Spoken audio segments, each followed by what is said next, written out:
O MEC concluiu que apenas 4 em cada 10 crianças do segundo ano do ensino fundamental estavam alfabetizadas no país em 2021.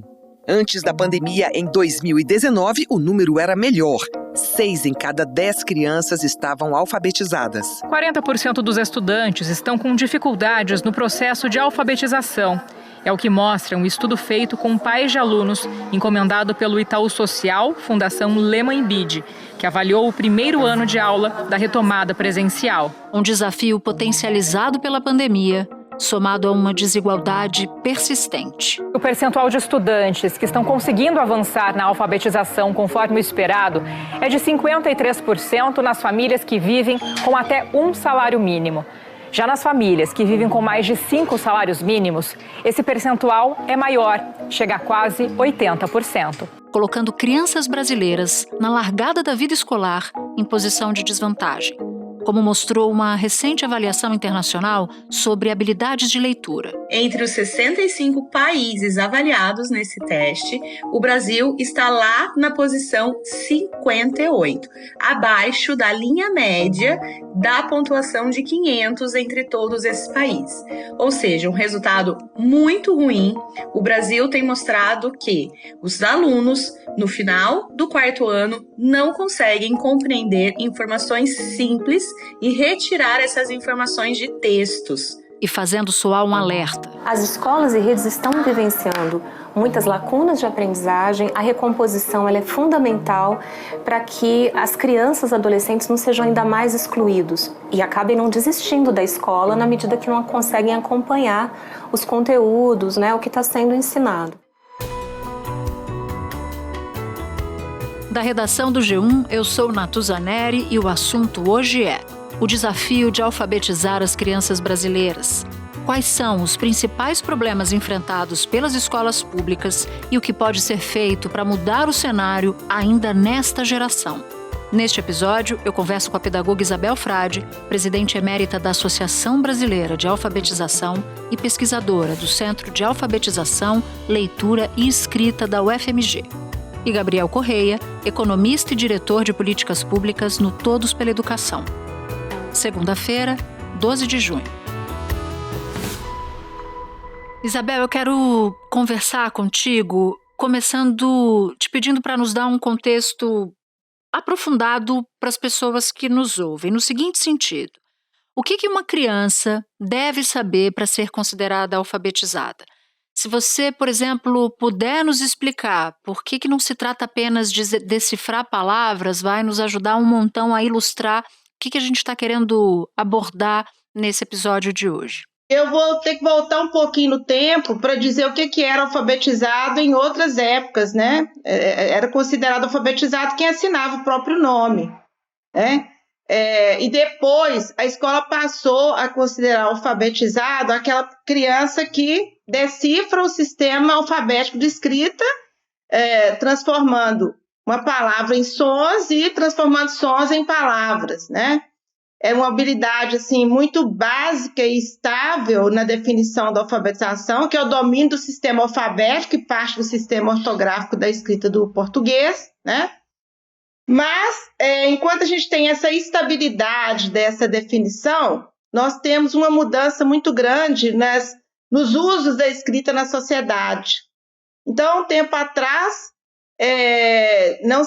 não era previsto que as crianças também soubessem ler e produzir determinados tipos de texto de uso social. E hoje há essa expectativa de que, além de decifrar o sistema de escrita e além de dominar alguns instrumentos de escrita, como dominar o uso do lápis, da borracha, do caderno, que elas também sejam leitoras e produtoras de texto. E aí a gente entra no conceito de letramento, que coloca mais uma camada nessa definição de alfabetização, Então, não se espera que a criança apenas domine essas habilidades básicas, mas que ela faça uso disso em situações sociais. O MEC criou um padrão, um consenso do que a criança precisa saber para ser considerada alfabetizada. Ela precisa, por exemplo, saber ler e escrever frases e pequenos textos, como bilhetes, tirinhas e histórias em quadrinhos. E também localizar informações em um texto. É lógico que há nuances, porque tem o processo de cada criança, tem a trajetória que ela já... de cada uma, né, as oportunidades que cada uma teve ou não teve, mas, em linhas gerais, é preciso, de alguma forma, definir para estabelecer metas a serem alcançadas no sistema de ensino. Nós estamos falando de alfabetização, de alfabetismo funcional e de letramento ao mesmo tempo. Agora, Isabel, eu queria dar trechos de uma pesquisa recente do MEC. 56% dos estudantes do segundo ano do ensino fundamental, ou seja, alunos com idades entre 7 e 8 anos, não estavam alfabetizados em 2021. E a gente está falando de um período crítico que foi justamente o da pandemia. E o Brasil foi o país que fechou as escolas por mais tempo no mundo todo. Mas mesmo antes disso, o desafio já existia. Isso não é, como você bem indicou, não é uma novidade para nós, infelizmente. Então eu queria te perguntar o seguinte: quais são os principais problemas que as escolas públicas enfrentam e como é que dá para formar professores que estejam em grandes condições de atacar esse problema da alfabetização? O que dá para fazer nesse momento? Bem, a alfabetização é uma conquista cultural e social, não é apenas de ordem individual. Então, não é uma questão de meritocracia. Uma criança, pelos poderes cognitivos, por uma maior capacidade, consegue aprender melhor. A gente tem que olhar a alfabetização no contexto das oportunidades educacionais, né? E esses índices que são divulgados, eles são muito, eu acho que são pouco interpretados em relação às variáveis que estão sendo postas em questão nesse resultado, porque esse índice de 56,4% aí foi um índice aferido após a pandemia. E nós tivemos, o nosso país realmente não teve uma política que atacasse a questão da alfabetização no período pandêmico.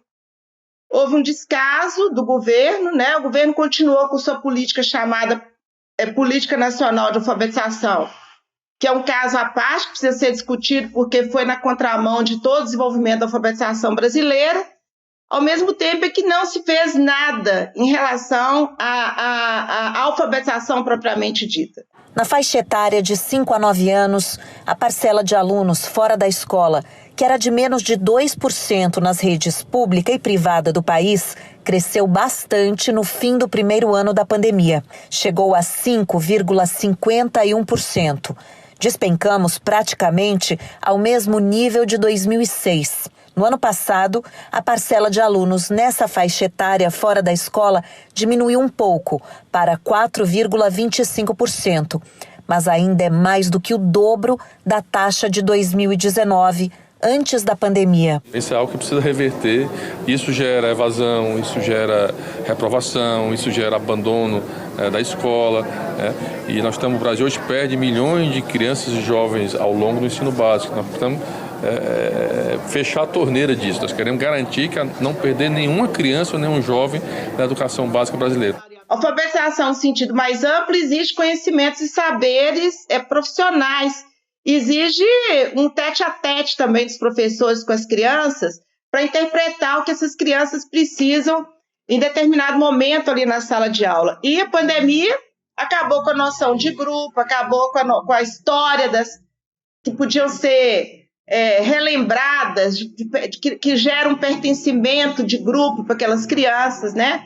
Porque embora a gente tenha as habilidades e os conhecimentos que a gente trabalha na alfabetização, tudo isso é trabalhado em função dos temas e contextos daquela sala de aula. Isso tudo ficou perdido. O percentual de crianças que não foram alfabetizadas durante a pandemia é o maior dos últimos 10 anos. Na pandemia, aumentou em 66,3% o número de crianças de 6 e 7 anos que não sabem ler e escrever. E o impacto maior está entre as crianças mais pobres. E para psicólogos, pedagogos e neurocientistas, é nessa fase, na infância, que a gente começa a aprender a socializar, a lidar com as emoções, a compreender o mundo. É por isso que até as crianças pequenininhas perdem com a necessidade de isolamento. Sentindo muita falta de estudar. Quando a gente estuda, a gente pode ficar inteligente. Então, nós tivemos 2 anos desastrosos para a alfabetização brasileira, e tanto esses dados do MEC, que foram publicados logo pós-pandemia, como os resultados de provas como PIRLS e outras, têm que ser contextualizados em relação a esse momento. Essa é uma questão, né? A segunda é que essa alfabetização na idade certa, ela também varia com relação ao que se espera de uma alfabetização.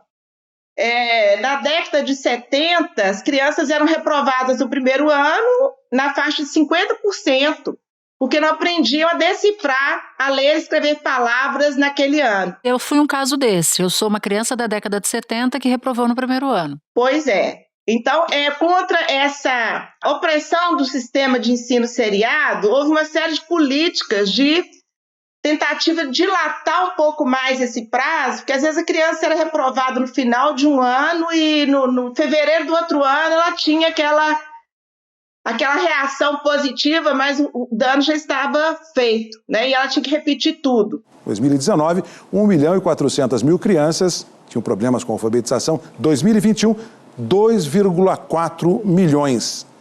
Portanto, aí um incremento para 40,8%. Eu penso que alguns caminhos a gente pode seguir, como a relação da alfabetização com a vida do aluno, questões relacionadas ao que o aluno vive, né? O contexto, como a gente diz, né?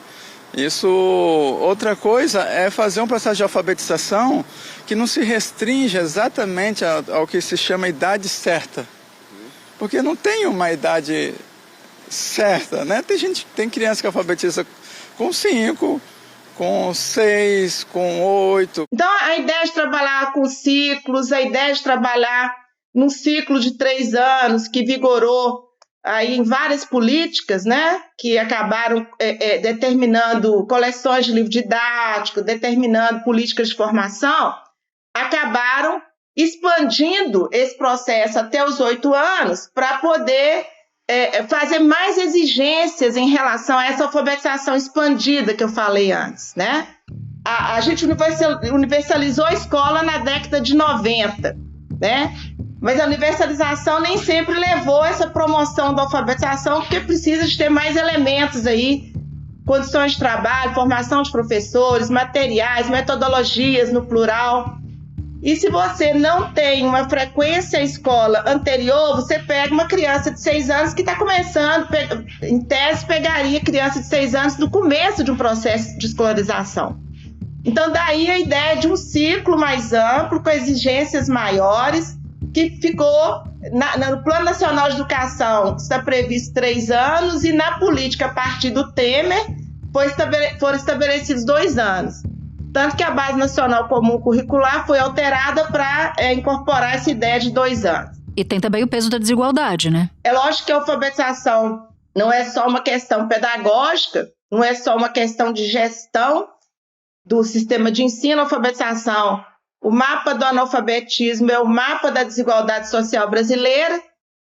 Basta olhar o primeiro censo no Brasil, onde é que tinha índice de alfabetizado no final do século XIX, e olhar hoje quais são os grupos, quais são as regiões, quais são os estados que têm maior ou menor índice de alfabetização, quais são os analfabetos, são pretos e pardos. Entre as crianças mais pobres, o percentual das que não sabiam ler e escrever aumentou de 33% para 51% entre 2019 e 2021. E entre as mais ricas, o aumento foi de 11% para 16%. A classificação de crianças como brancas, ainda segundo a pesquisa do IBGE, 35,1% das crianças entre 6 e 7 anos não sabiam ler e escrever. Pela classificação do IBGE como crianças pardas, definição da pesquisa, 44,5%. Também na classificação do IBGE, crianças classificadas como pretas, 47,4% das crianças. Para ver que tem questões mais amplas envolvendo outras políticas públicas, né? Políticas que realmente incluam a população, não apenas uma expectativa de ser alfabetizado, mas uma expectativa de continuidade da escolarização. Mas a desigualdade, ela tem que ser colocada em primeiro plano, porque senão a gente faz uma análise muito ingênua, como se bastasse uma metodologia inovadora, como se bastasse uma gestão ou uma premiação de escolas que tenham melhor resultado para entender, né? Ontem saiu uma nova pesquisa do PNAD mostrando que houve o maior índice de analfabetismo do país ainda é o do Nordeste, né?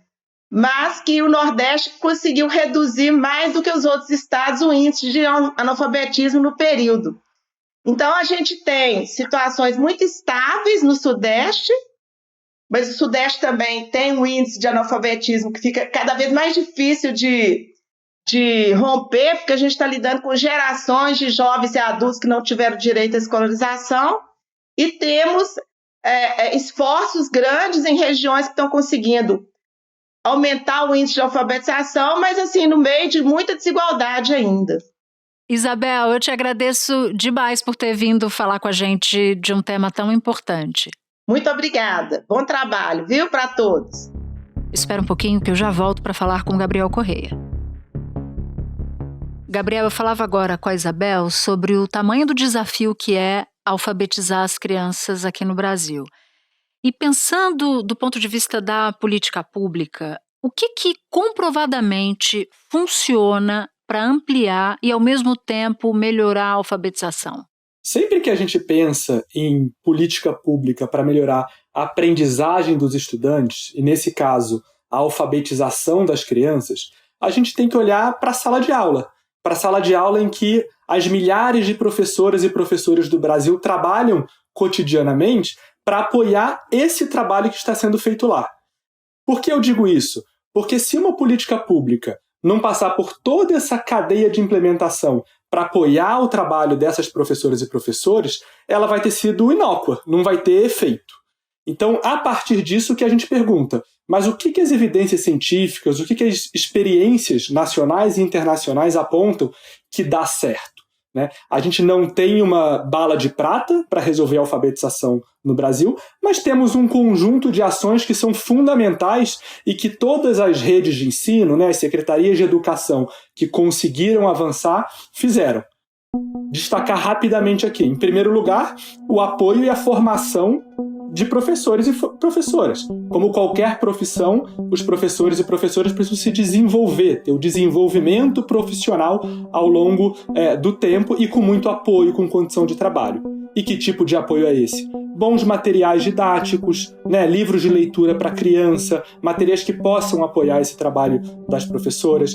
Avaliações são muito importantes, não no sentido punitivo, mas para ajudar professoras a identificar quais crianças que ainda não aprenderam o que deveriam ter aprendido e que precisam de algum reforço. Uma boa gestão da escola para incentivar o trabalho colaborativo, coletivo dos professores e dos profissionais de educação que trabalham na escola. Então, esse conjunto de ações é fundamental. Agora, os municípios são os entes da federação responsáveis pela grande maioria das escolas dos anos iniciais do ensino fundamental. Então, a reflexão que fica é, para além dos municípios, o que será que os estados e o governo federal podem fazer? Porque eles têm, sim, um papel muito relevante de apoiar e dar mais incentivo para os municípios avançarem. Você deu uma deixa importante, que é o estabelecimento de uma colaboração com municípios. E o governo anuncia nesta segunda-feira, justamente para estabelecer ali um pacto com estados e municípios para ver no que dá para avançar, no que dá para melhorar. O que precisa fazer? Onde é que estão os gargalos? Assim, onde é que estão as boas práticas? Como é que você resolve o problema? O gargalo é investimento ou há outros que não são tão óbvios para quem não é especialista como você no assunto? A ampliação de investimentos em educação ela é sempre muito importante. Mas a boa notícia é que o novo Fundeb, que é um sistema de financiamento da educação básica, ele vem ampliando os recursos disponíveis para as redes municipais, que são as redes diretamente responsáveis pelos primeiros anos do ensino fundamental, que é onde acontece a alfabetização. Em relação ao Fundeb, eu quero entender a saída do Fundeb. Por que colocar o Fundeb no arcabouço? Eu não entendi até agora por que essa mudança. Segundo o relator, não há prejuízo ao fundo.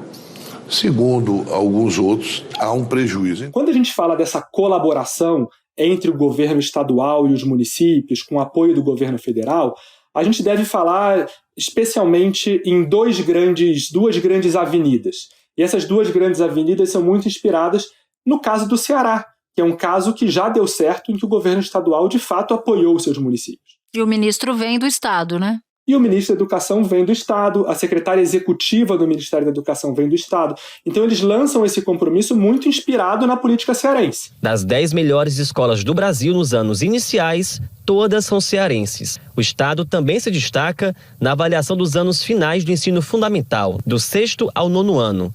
Das 10 melhores escolas, 8 são daqui. Que é uma política que vários outros estados também já têm se embasado, se inspirado no lançamento de suas ações. Essa política, ela, por um lado, tem um apoio muito forte dos governos estaduais, ou seja, das secretarias estaduais de educação, para as prefeituras, oferecendo material, oferecendo formação para gestores e para professores, oferecendo avaliações para os estudantes. Então tem um apoio muito forte que é dado. Mas tem uma outra avenida que anda junto e é fundamental, que é do incentivo à priorização política. A gente sabe que nem sempre a alfabetização tem um compromisso político no Brasil. Como se dá esse incentivo? Os recursos do ICMS, que é um imposto importantíssimo arrecadado pelos estados, mas que parcela dele precisa ser repassado para as prefeituras, esse repasse no Ceará, grande parte dele é calculado pelos avanços na alfabetização. Então, as prefeituras que mais avançam os seus indicadores, mais recebem recurso. Isso gera um incentivo muito forte para que a alfabetização realmente vire uma pauta prioritária. O ministro da Educação, Camilo Santana, disse que o governo vai lançar um pacto nacional para melhorar os índices de alfabetização. Então, esse é um esforço que tem que ser coletivo, que tem que haver uma união de esforços de todas as esferas desse país, e da sociedade civil organizada, das entidades de classe, enfim, da sociedade como um todo. Vários outros estados estão começando a avançar nesse caminho e um impulso do governo federal nesse sentido seria extremamente importante para o Brasil. E, Gabriel, como é que salva uma geração inteira de crianças? Eu explico a minha pergunta. Quando a criança não é alfabetizada nos primeiros anos do ensino fundamental, ela chega depois desse período com lacunas em diferentes matérias, em diferentes disciplinas. Então eu te pergunto o que dá para fazer em caráter emergencial até, para que não se perca uma geração. Isso é muito importante. A gente precisa, no Brasil, chamar mais atenção para essa tragédia silenciosa, que é o fato da gente não conseguir alfabetizar todas as nossas crianças. Porque isso tem um impacto imenso na trajetória escolar delas, nos anos subsequentes, mas também na própria vida desses estudantes, que vão tender à evasão escolar, ao subemprego e a várias outras dimensões de suas vidas que ficam extremamente prejudicadas. É muito importante um esforço emergencial na alfabetização dos estudantes, especialmente nesses anos agora que a gente acabou de sair de uma pandemia extremamente crítica.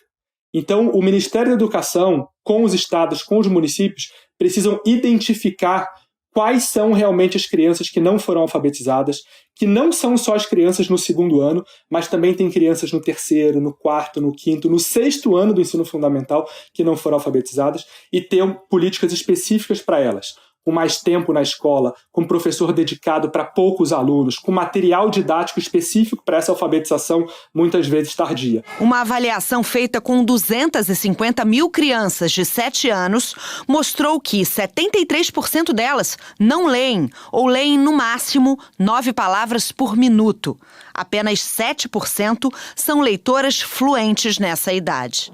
O impacto que isso tem para a trajetória escolar dos alunos é muito grande, né? Se o aluno não se alfabetiza na idade certa, é muito difícil você imaginar que ele consegue acompanhar e consegue aprender os diferentes componentes curriculares ao longo do resto da vida escolar que ele vai ter. Dá para fazer, Natuza. Essas crianças não estão condenadas a serem analfabetas para sempre, mas precisa de muito comprometimento para que isso de fato aconteça. Gabriel, super obrigada pela participação. Foi um prazer participar com vocês e obrigado por trazerem um tema tão relevante para o país. Este foi o Assunto, podcast diário disponível no G1, no Globoplay ou na sua plataforma de áudio preferida. Vale a pena seguir o podcast na Amazon ou no Spotify, assinar no Apple Podcasts, se inscrever no Google Podcasts ou no Castbox e favoritar na Deezer. Assim você recebe uma notificação sempre que tiver um novo episódio. Comigo na equipe do Assunto estão Mônica Mariotti, Amanda Polato, Tiago Aguiar, Luiz Felipe Silva, Tiago Kazuroski, Gabriel de Campos, Nayara Fernandes e Guilherme Romero. Eu sou Natuza Neri e fico por aqui. Até o próximo assunto.